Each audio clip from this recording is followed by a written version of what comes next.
తెలంగాణ సాయుధ రైతాంగ పోరాటంలో నిజాం రజాకార్లతో వీరోచితంగా పోరాడిన వీరనారిమణి చాకలి ఐలమ్మ వర్ధంతిని సిద్దిపేట జిల్లా కేంద్రంలో మున్సిపల్ పాలకవర్గం రజక సంఘం ఆధ్వర్యంలో ఘనంగా నిర్వహించారు. కార్యక్రమంలో భాగంగా సిద్దిపేట జిల్లా కేంద్రంలోని సుడా పార్కు వద్ద గల చాకలి ఐలమ్మ విగ్రహానికి మాజీ మున్సిపల్ చైర్మన్ రాజనర్సు, రజక సంఘం నాయకులు భూంపల్లి శ్రీహరి పూలమాలలు వేసి నివాళులర్పించారు. ఈ సందర్భంగా రజక సంఘం నాయకులతో కలిసి వారు మాట్లాడారు.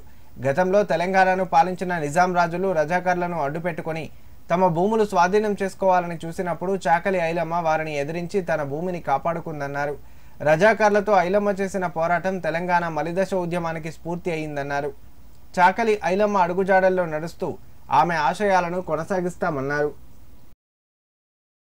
తెలంగాణ వీరనారి చాకలి ఐలమ్మ గారి 40వ వర్ధంతి సందర్భంగా ఈనాడు వారికి ఘనంగా నివాళులర్పించి వారిని వారిని స్మరించుకోవడం మన అందరికీ కూడా ఎంతో సంతోషం.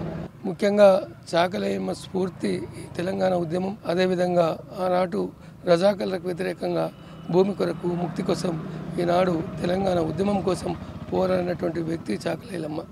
తెలంగాణ ఉద్యమం కూడా చాకలి ఐలమ్మ స్ఫూర్తితోటి కేసీఆర్ గారు వారిని స్మరించుకొని ఆనాడు ఉద్యమంలో మనం 14 సంవత్సరాలు పోరాటం చేసి తెలంగాణ సాధించుకున్న తర్వాత చాకలి ఐలమ్మను కూడా ఒక తెలంగాణ వీరవనిత, వారిని కూడా మనం అందరం కూడా అధికారికంగా కార్యక్రమాలు చేయాలి వారి పేరు మీద అని చేయడం జరిగింది.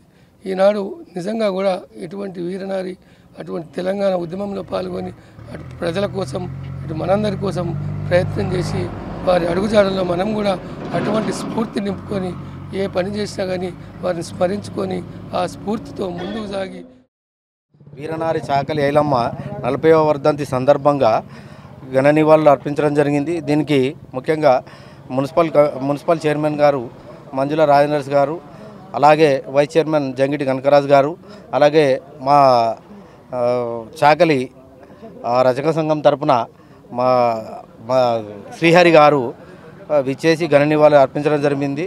వారందరికీ మా రజకులందరి తరపున ప్రత్యేక ధన్యవాదాలు తెలియజేస్తున్నాను.